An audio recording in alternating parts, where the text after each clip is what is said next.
நீங்க பாருங்க சார், புருஷன் பொண்டாட்டிக்குள்ள ஏதோ தகராறு போல இருக்கு.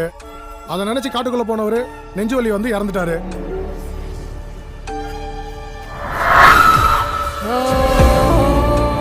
இங்க என்னடானா கோவத்துல உங்க தங்கச்சி சூசைட் பண்ணிக்கிட்டாங்க.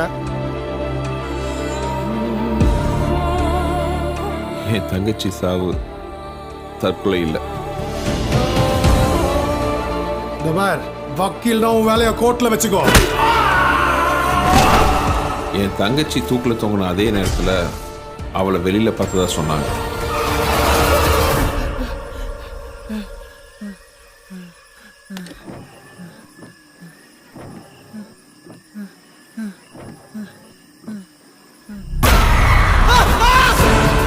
என்னமோ தப்பா இருக்கு. இதே ஆளை அன்னைக்கு உங்க தங்கச்சி இடத்துல மார்ச்சரியில் பார்த்தேன்.